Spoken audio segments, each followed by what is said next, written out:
day and welcome to yet another edition of Insight. Today, a special day. Whenever we have authors in the house, we really feel good because they've shared with us their ideas and in so doing, shared with us themselves. We have, and the only other name that you would come before is the Honorable Reverend Dr. Devon Dick. But today we have him as Rev. Dr. Devon Dick, you have come up with yet another book, the third in a scheme of books, no doubt. Enduring Advocacy for a Better Jamaica, you call it, a collection of conversations. Give me a sense of what is this book about? What is this book? What will it teach me? Good day. Thank you very much, Dr. Michael Sharp, for having me here. It's my first interview since the book was launched recently. Enduring Advocacy for a Better Jamaica is a little different from the other two books. The first book, Rebellion to Riot, the Jamaican Church and Nation Building, you would say it was very historical from 1865, looking at the role of the church in education, in economic empowerment, in values, and in nation building, and arguing that the church played a significant role.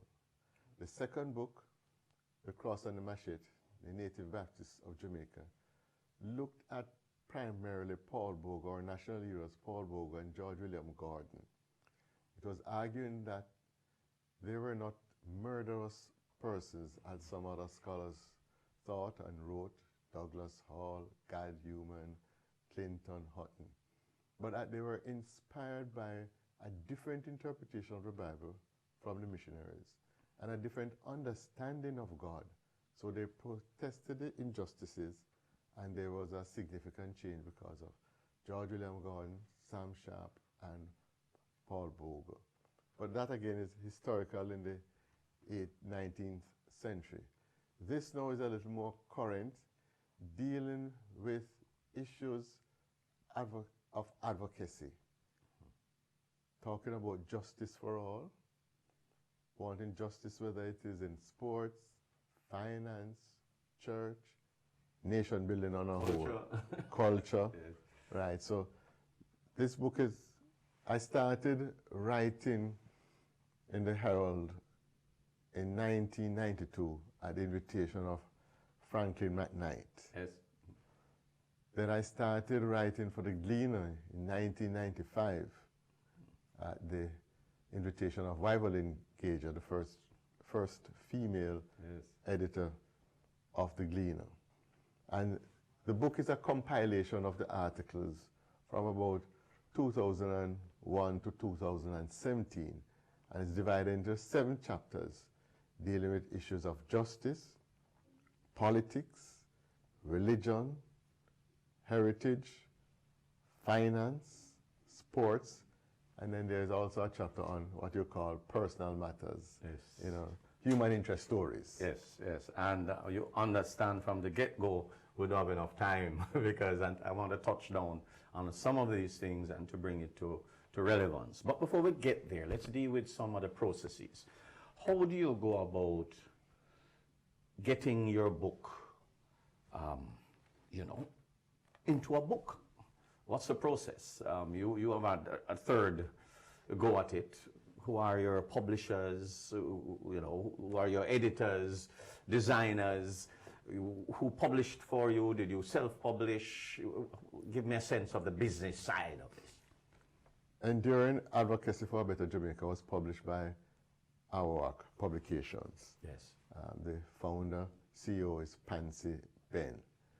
We were very involved in this publication. So the color scheme of the book, my daughter Dana Marie had a lot to do with it.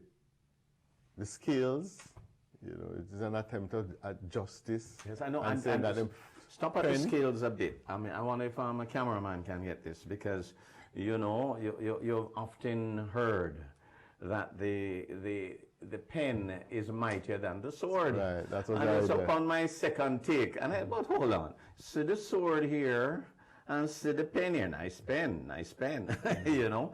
But the argument that the pen is mightier than the sword. In other words, the word, the word is critical to what we're doing, and thus the advocacy. You know, and if you notice how the scale is tilted towards the word, to the pen, as opposed to your big gun and your M16s and your AK-47. So I guess make it people like yourself, so dangerous. And it is located on a pulpit. On a pulpit.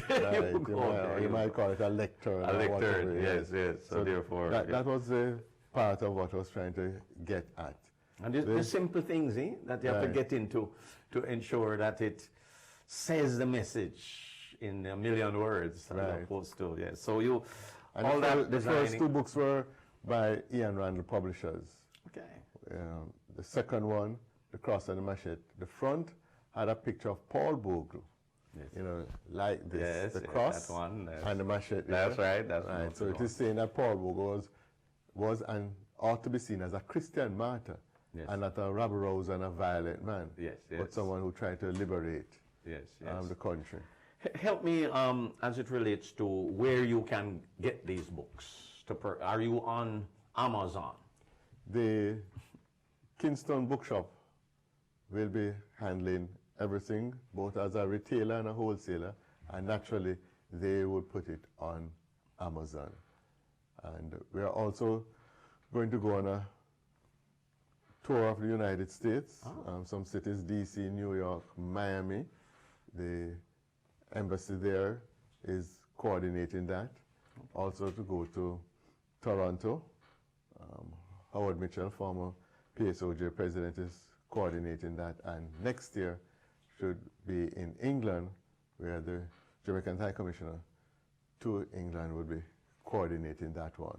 So people will be able to see, people in the diaspora will be able to see and receive their copies live, but they also can get it online. Yes, you know, and I know everybody's saying, what is the book about, Michael? Please get into the book. But I just want to get a sense and let people understand what it takes to get into writing books, as we all should.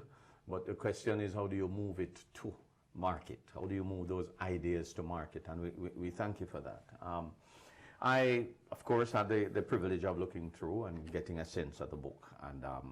And really, it's a compilation of articles that you have already published. But you have brought them together, and it reads like the Bible, I tell you how. Because I can't read the Bible from Genesis to Revelation. I don't know if that's advisable.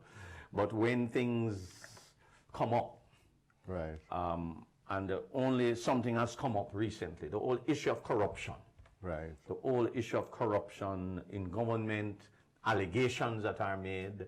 I mean, at the time of doing this program live, there were all kinds of stuff going on as it relates to CMU and the Ministry of Education. Your take on the issue of corruption, do you think enough has been done to stymie that appearance that Jamaica is, we turn a blind eye to this? Yes, corruption, that is gaining financial benefit which is not deserved, is still far too prevalent in our society. I think the last poll showed that people think that our society is getting more corrupt. Unfortunately, some people feel as if it is just part of the system. You can't do anything about it. Nobody is different, which would be sad, because corruption hits persons who are needy and poor hardest, because funds have to be, that could be used to help alleviate poverty, that could be used to help in education, health, better infrastructure, going into the hands of those who are greedy and corrupt. So the needy persons are excluded. There's a saying, those who are defending it will say, who among you is without sin? Remove the mote from your eye before you take it from the others. We all have sinned. It's a question of, can we ever get out of that vicious cycle when we hear, oh, you talk to corruption to me, but what about your days when you were corrupt? You know, How do we break that vicious cycle? Well, first of all, stealing an Aki is different from stealing $1 billion. Yes. You know, so the consequences are far greater, and it will impoverish far more persons not able to live in dignity, not able to fulfill their God-given potential. That somebody might be hypocritical in their stance about corruption doesn't mean that what is said is not true. It only means that they are also guilty and they also need to deal with their corruption. But we can't use that as an excuse not to deal with it, because even the hypocritical person can be speaking the truth about corruption, and we need to deal with, have a zero tolerance to corruption, but especially by those who have the power to do great damage, our public officials, those who are given trust to manage our affairs. We have to deal with that seriously and decisively and quickly. You speak to trust.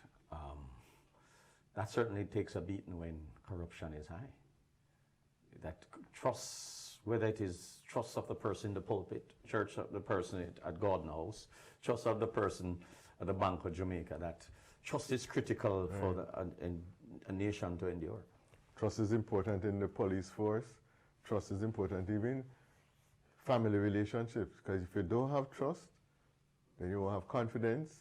You'll be spending too much time second guessing, and then things that should be done effectively and efficiently won't be done. The good things. Reverend Dr. Devon Dick, what on earth he has to say on Obia? And you ever heard a doctor, you know, not medical doctor now, you know, but a doctor talking about, who is a reverend, talking about G-spot and H-spot. You know what those things are? I'll come back and you'll find out right here on Impact.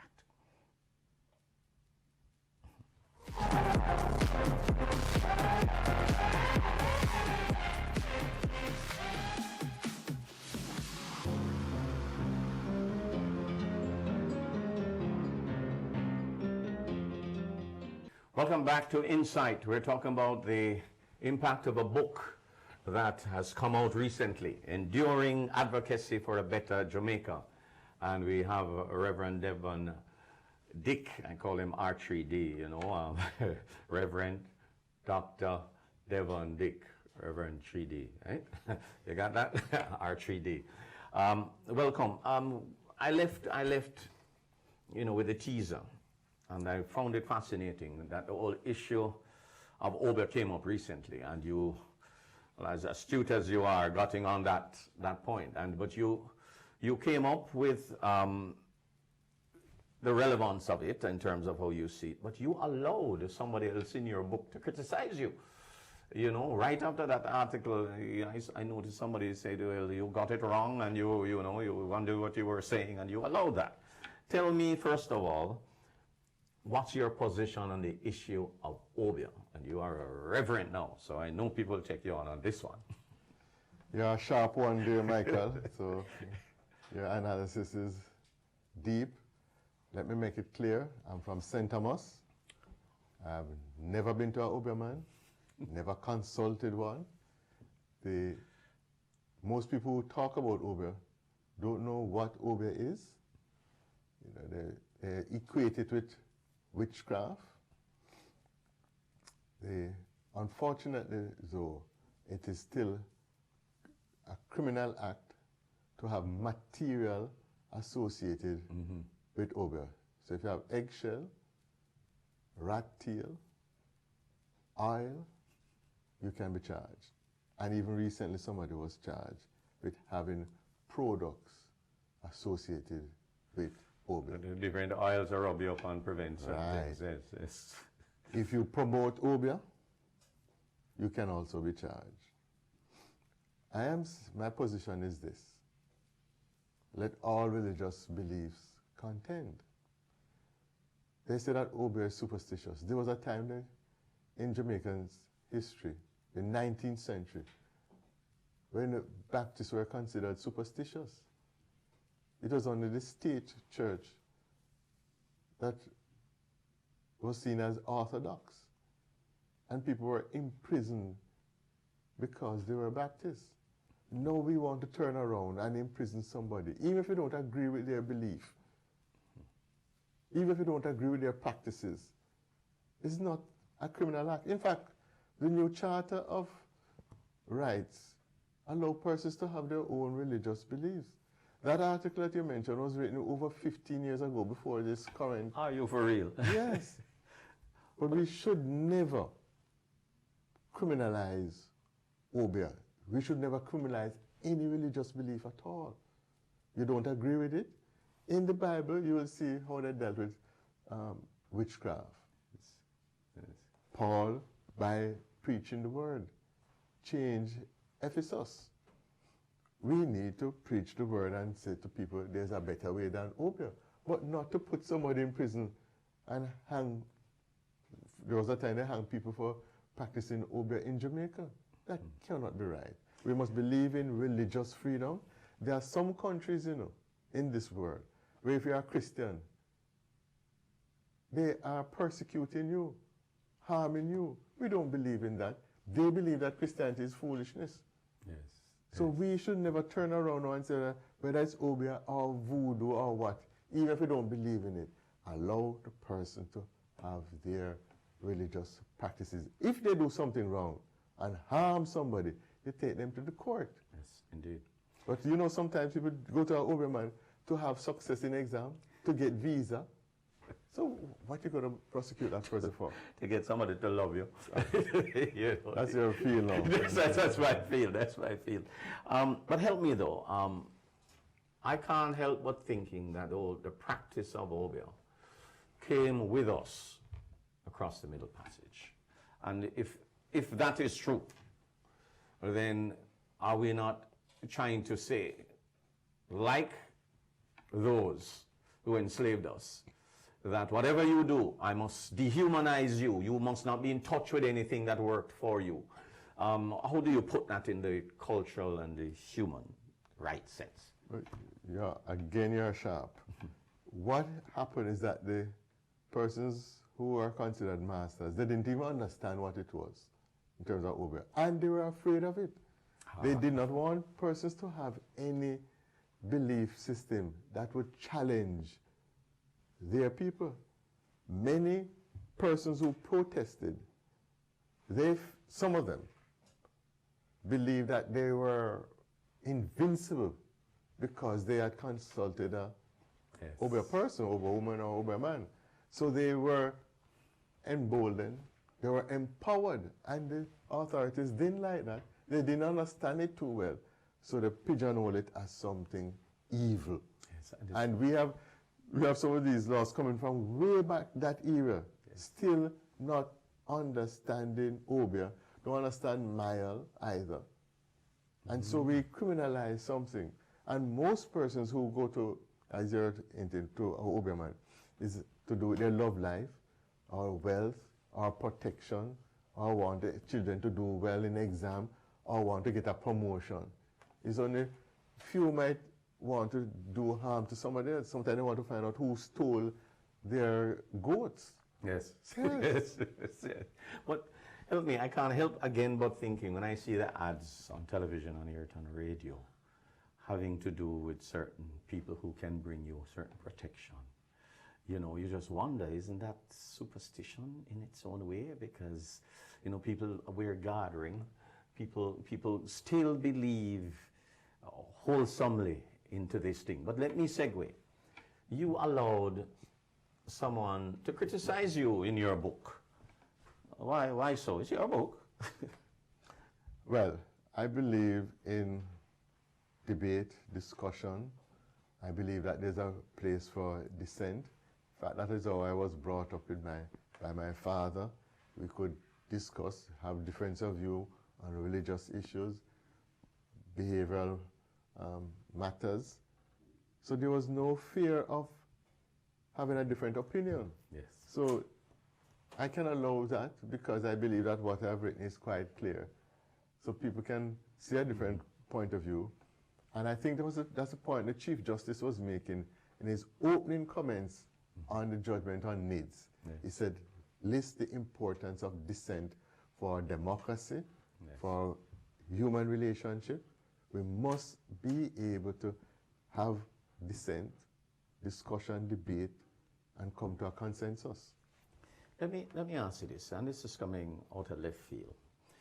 If you believe in that, how can some bright people join a political party? And then when them join it, them going like, everything is right here, so everything is wrong over there. So how you work that out in your mind? I see very bright people, and then once they join a tribe, it's like them sell out their balance.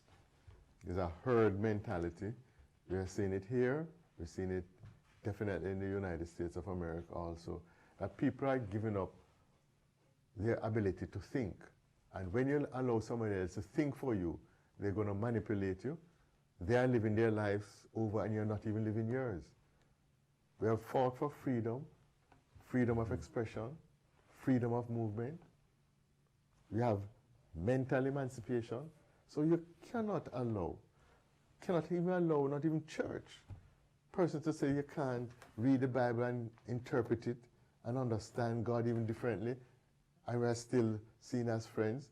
Everybody don't have to think the same way. Even Paul and Barnabas had differences in the Bible. So why are we so afraid to have a discussion, to have dissent, and still be friends? Why we can't independently do our own research and analysis and have to just say, boy, you have to think like your party, political party, or your church group, or your organization?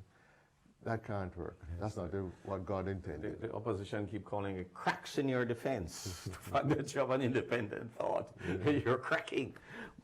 But let me start out, because everybody wants to hear about the sex part. This, I'm reading everything and I'm seeing G spot and H spot. What is the G spot and what is the H spot, and what is this article about, Reverend?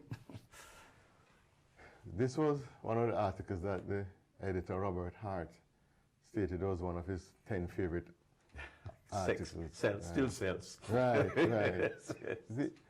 There is this obsession of trying to find the right spot that gives the woman the greatest pleasure. So sex now becomes like a kind of roadmap, so technical, So the point was being made that you must find the H spot first, which is the heart, so that you have a relationship. There is love before the sex, which would make it far more satisfying and fulfilling and pleasurable, rather than starting from the other angle and say, trying to find this little spot now, what to do, what position to go be in. That's too technical. Yes. That's robotic. However, when things flow, you're in love, being together, you talk, that is the most satisfying I sex. read a thing, and I said, but what kind of mad reverend is this? This man is trying to tell me all that foreplay can start in the kitchen. You can be washing dishes, and that's a part of the foreplay. That's under to find the eighth spot.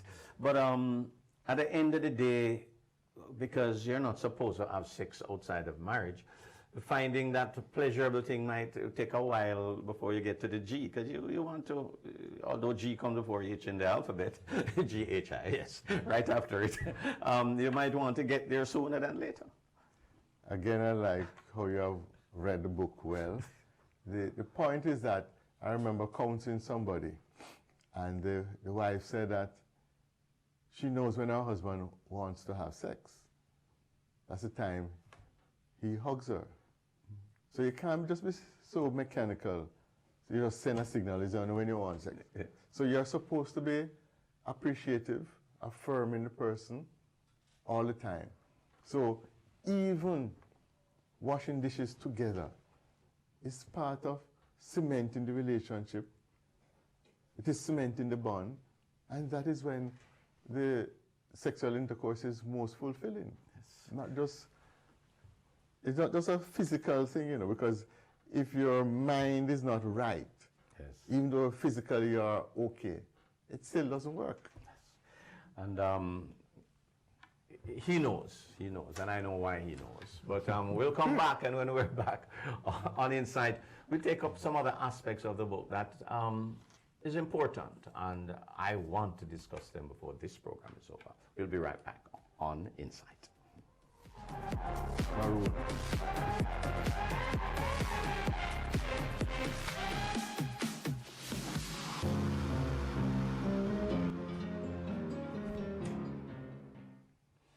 Reverend Dr. Devon Dick is our guest, and we're talking about his newest book, one of three so far, Enduring Advocacy for a Better Jamaica. And one of the things that struck me was that when he's calling, I can say this, Reverend Dr. Devon Dick is calling for the renaming of Gordon House. Why? The renaming of the King's House to Paul Bogle House. Yes, King's House. Thank you, sir. It's one of the houses where some people... Yeah, Gordon House is named after George William That's Gordon. right. The House of Parliament That's right. is named after George William Gordon, and George William Gordon did outstanding work. So I'm saying that something outstanding should be named after Paul Bogle. It was Paul Bogle's efforts that led to a change in governance. Better governance, accountability, more funds allocated for education, the disestablishment of the state church, where therein all denominations were equal. It was a paradigm shift based on what Paul Bogle did. And therefore, we should name King's House Paul Bogle House. Forget about the king, which is sexist. Forget about the monarchy from England. We must rename things after our heroes, those who have contributed, and he contributed to our socio-economic and political life of the country. So it was in that context I said that just as though we have a nice Gordon House named after George William Gordon, we should have something named after Paul Bogle. Indeed. And I suspect, and we have never had the discussion, the only thing we perhaps have in common is that we went to the same high school, but among our service to God. Okay, let me remind you of that. But where did the argument of us becoming a republic go? Why is the monarchy, why is the Queen still the titular head of our government? Why, as a set of persons of African descent, still paying homage to the Queen, to the monarchy? Where have we lost our way? There's this lack of political will. You might be too young to remember when Portia Simpson Miller, first female prime minister, was giving her inaugural address. She said, "Time come." Yes. Time come for the change from the monarchy, but time gone and still in place. How on God's green earth? The people in England don't even know that the Queen is the head of state for Jamaica. When you go on the bus in England, for tourists, and they're talking about places that she's in charge of, they don't even mention Jamaica. We don't count. They don't want us in their Privy Council. And just as though they want to leave the European Union, we don't really count. And we're still hanging on to persons who are the architect of our enslavement. It is like you're saying somebody come and rob you and rape you, and you still want them to lead you. It makes no sense. Makes no sense. And it shows that we don't have that sense of identity and confidence in our own selves to say somebody from Jamaica can be our head of state. It's only what do you call it, royal blood, royalty. What is in our blood? Why can't we have, if you even want to retain king and queen, why we can't have our own? Why we still have to get our knighthood from there and think that being called a sir is even higher than a OJ or OM? Come on, man. Do you see anywhere in your crystal ball maybe self-hatred that fervor might ever come again, or will it take maybe not fervor, just do it because it's right to say let's look at our own people for our own leadership? But as symbolic as somebody might say, and do we have to wait until 1,000 more centuries to pass. It's not even being discussed. It's not on the agenda. You know that there are some service clubs, and I don't know if you're a part of this one, Not that at is all. a God Save the Queen still at the beginning of their each meeting. Yeah. When our courts start, God Save the Queen still. Yes. Come on, man. So the justice system, our volunteer system, are we still hanging on and it's not even being discussed. It shows, and then we get so self-righteous when we see people bleaching. Why? Yes. Because it's part of the self-hatred. You want to look like the queen. And the way to advance and to make progress in life seems to be suggesting that the more you look like the queen, you might advance, you can get to the highest position in the country. That is sad. It is self-hate, lack of confidence in self, and we need to change it like yesterday. Let's move and segue, but not too far. Reparation. Not too far. Some people are saying, a long time thing that, man. You know, what you want thing. Well, let's forget that. It's a way of going back and reaching back. What say you? Well, it is reaching back, yes, and nothing is wrong with that. The Jews got reparations, Koreans got reparations. So there's nothing wrong with reparations. After World War II, reparations were paid. So there's nothing new. We became independent only in 1962.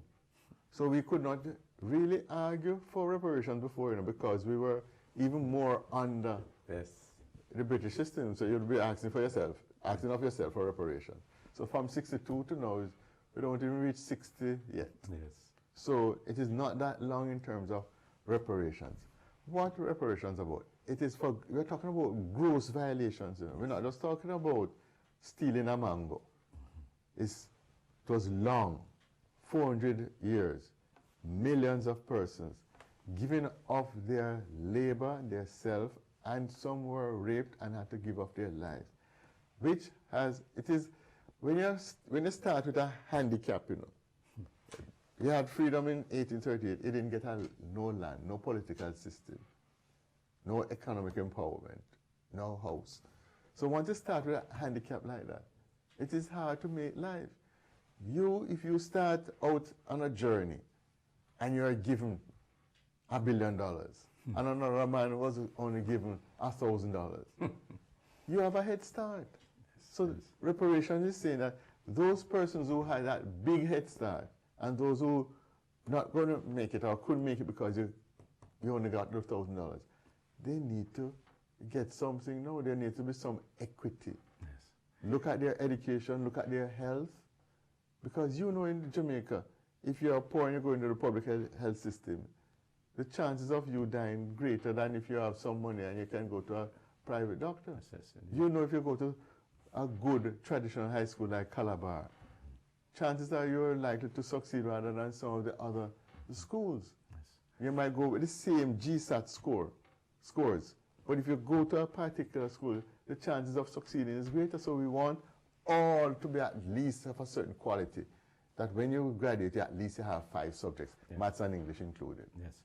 And that reparation is saying that not only of monetary compensation, but you have to deal with issues of inequity, in the health and education system, and also things of self-identity and self-worth. Help me with this. When slavery was abolished, the slave masters were given insurance money because they came out of the sugar thing get licked, so they were paid. And those who worked on the fields got nothing. Rothschild, the bank, I gathered just a couple of years ago, just finished off paying some of the slave owners who owned slaves and who could argue that their business went down because couldn't get free labor anymore. Yes. 20 million pounds given to a few, what they call slave owners. That's a big head start. Based on that they have lost their property, people that they enslaved. And those who gave their labor, not gave their labor, those who were forced to labor for free got nothing. That can't be right. And, and it's just a couple of years ago that this was settled, so it's not no long time thing. And as you know too, in Haiti, up until about what, 30 years ago, still had to be paying back France because they said that they lost the colony. They were still getting reparations from Haiti because France said that they lost a rich colony. Everybody, even in the United States, when they were sharing up the land, yes, every ethnic group got some land in the Midwest there, except black people. Yes. Might I say this? I put it to you that our indifference to reparation in terms of those under the normal curve, the majority of people, the indifference, is based upon the fact that we're ignorant of all these facts, that we don't know. We rather not go back there because perhaps it's painful. Does it have that element to it, that we'd rather just move on? Perhaps there's that element.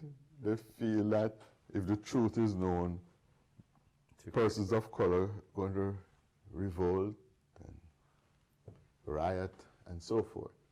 But the history has shown that persons of color have been very forgiving. Oh, Lord, yes.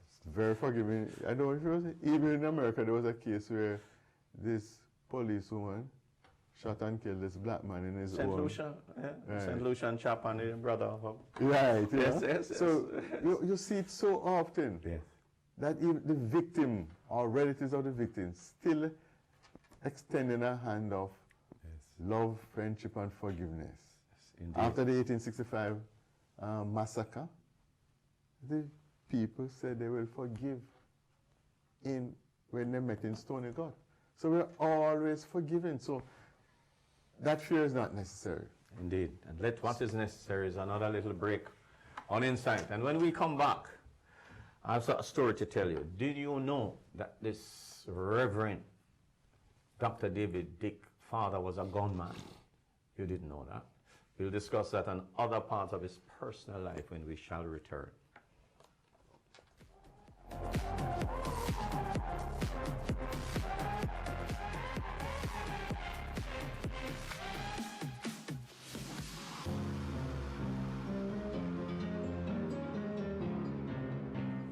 Reverend Dr. Devon Dick is our special guest, and he's an author, not just a preacher, but he's an author. He comes to you very often by way of the Gleaner in the columns, opinion pieces, and he has put a number of them together in this third book in a series, no doubt, of books that he's going to be writing, Enduring Advocacy for a Better Jamaica.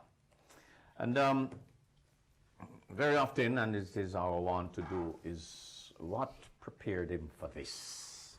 What caused him to be a reverend? What caused him to be a doctor?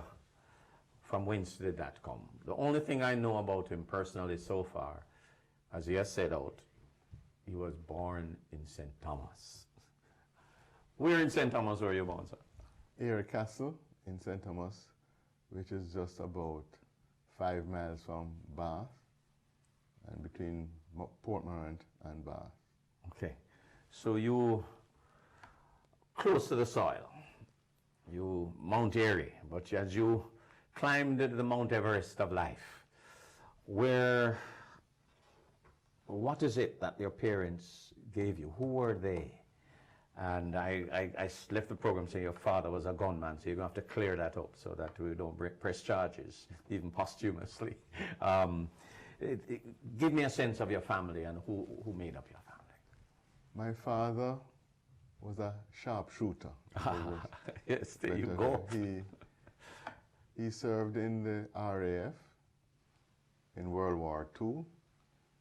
He won prizes for his gunmanship in the RAF.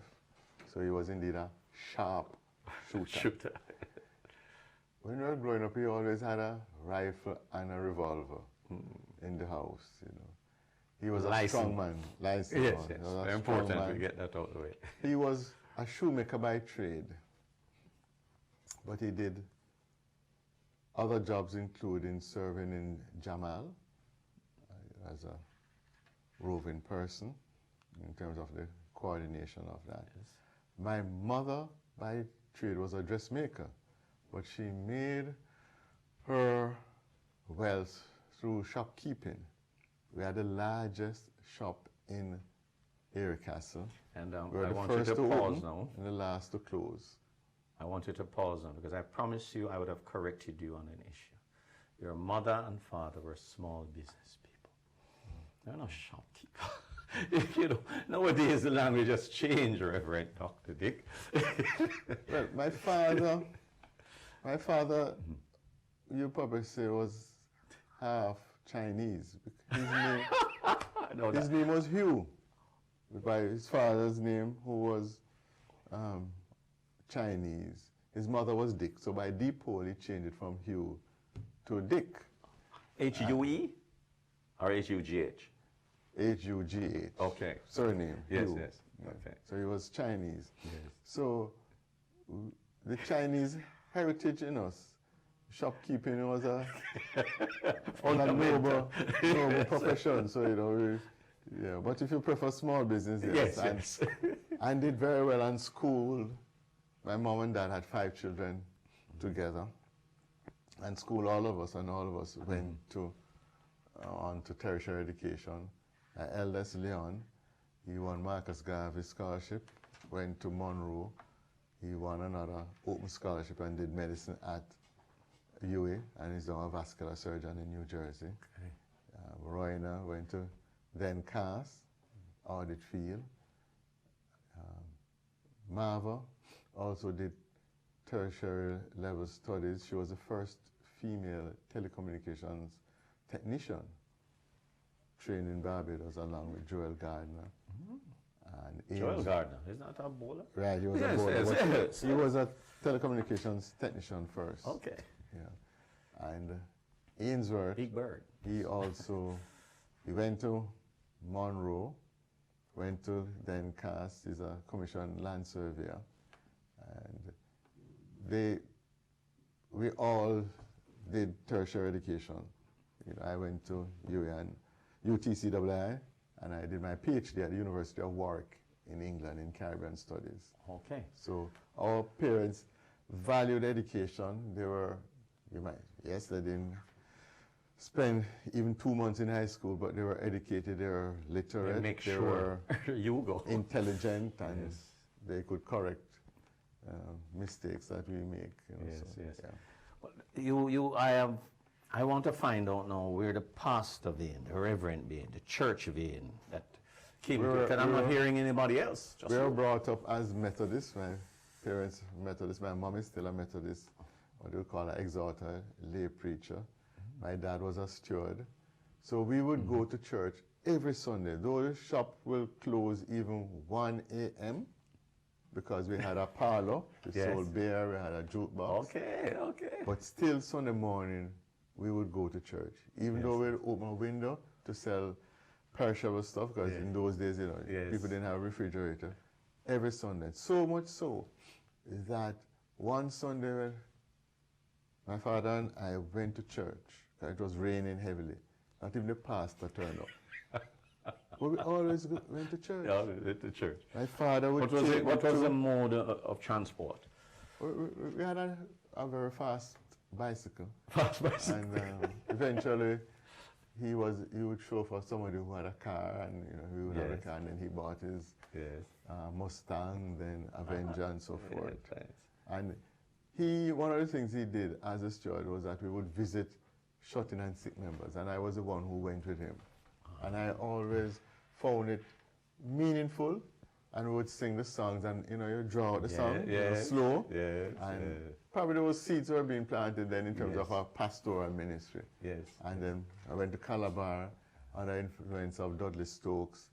I left the Methodist Church, got engaged in believers' baptism, became a Baptist. I had a sense. There was a time in my life when I wanted to be a psychologist. And then there was problems in becoming a psychologist. And then my friend Larry Daniels, who was then a Rasta, and we were walking on Shortwood Road, he said to me, why don't you become a Christian psychologist, Christian psychiatrist? And in a flash, it came to me that all the problems in life can be reduced to some sin. So if you want to help persons with problems, the reason why I wanted to be a psychologist, help them find a solution to dealing and overcoming sin. Yes. And that is how I interpreted my call to become a pastor. Okay. You moved to the Baptist church. I've always seen the Baptist church as a church that's closest to those of African descent and those who are underground, even the hue of their skin. If you're going to be a shadis, are a deeper representation of an African lineage. Am I looking at reality here, or am I making up something? That is why history is important. In about 1783, George Lyle, an African American, came to Jamaica and started the Baptist work and witness. And he was the first successful missionary among the enslaved, although the Moravians came before, although the Anglicans came before, although the Roman Catholics. So it started from there. And now the Jamaica Baptist Union is staffed by Jamaicans fully. So you're right. But it all started from there, and the success there, and just build upon it until this day. And one of the beautiful things about the Baptist I like, it allows for, they come from a tradition of a free church. So you don't, unlike some other churches where they send you the scripture readings for the Sunday, you have that freedom. You have, each church is what they call autonomous. The local church is autonomous in terms of its governance. You affiliate with others, so it allows for freedom of thought. You don't have to think exactly the same way like the next pastor down the road, even on certain doctrines, apart from certain core doctrines, and even certain beliefs and practices. So you have that's why it's called a free church. You have that freedom. You don't, everybody not into a herd thing like in politics. Yes. Let's get a little more personal now. So you started your own family, and children, wife. Talk to me. Yes, I have one wife, Mary Elizabeth. Oh yes. She works at the Gleaner RJR Group. Yes, yes. And we have 3 children together. The eldest child, Devon, did a PhD in biomedical engineering, majoring in medical physics, graduated from the University of Miami. She was the first black person and actually the first female person to get that PhD. My son, Devon is a physiotherapist. He has his own practice, Advantage Rehabilitation, Physical Therapy and Rehabilitation Services. He's also a certified fitness trainer, and he's also a bodybuilder, and he'll be representing Jamaica this week in Dominican Republic in the heavyweight division. Wow. And our third child, Dana Marie, she's studying to be an actuary. She has a master's in actuarial management from City University London, and she's working in Milliman Consultants and Actuaries in England at this time. Okay. And people looking on to you, will ask you, how do you describe Devon Dick? Devon Dick has been described by Mary Elizabeth Dick as dependable.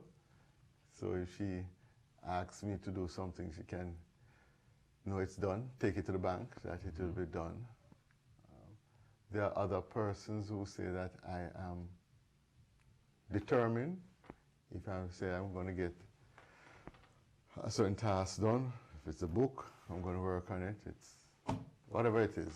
So that's it. My favorite scripture passage is Philippians 4:13. I can do all things through Christ who strengtheneth me. That through the power of God, I can overcome, endure, and accomplish tasks. And I just want to leave the people with the knowledge that we have not even touched on some of the major articles I wanted to deal with. And the last time has run out on us. But he deals with the whole issue of the Seventh-day Adventists. Very fascinating situation there. He deals with a whole lot of stuff about sports and pressuring, or you pressure the athletes. Topical stuff. Do you have another book in you, sir? Or several other books? And there are 12 lovely pictures in the book. And I would like to say thanks to Ambassador Stephen Vassiani for the foreword, and those who also critique sections of the book, the articles, whether it's Rival Engager, Paul Ashley, Garnet Roper, Hubert Lawrence, Courtney Campbell, Beverly Lashley, or Georgia Gibson Henley. All 7 of them, they did an excellent job, and that's new material, and it's fascinating material. Yes. Included my acknowledgements and introduction. Thanks to the sponsors, too. More to come, sir? So I'm after you. I would like to do a book entitled Sam Sharp's Story. Oh, I didn't even go on to that. Now you consider him to be the top dog. Yes. And the names might be, And next year, I hope to start work on a book of sermons, too. So we'll see how it goes. And we could do a program on time management, and I know the hardest question I gave you was, who is Devon Dick? But it's a question that your wife, who works in HR, puts to people all the while. So okay. Michael Sharp, tell me, who is Michael Sharp? It's one of those set ones. If you're not confident, you're dead. But thanks, I thank you very much. You're a sharp one. Yes, sir. Keep working at it, and we really, really, really do appreciate. And folks, that's all the time we have left. But remember, and if this sounds like a sales pitch, it's because I enjoyed it, Enduring Advocacy for a Better Jamaica. The Reverend Dr. Devon Dick. That's his book, and that's his way of sharing with us and with you. And so until then, Michael Sharp saying, pleasant viewing.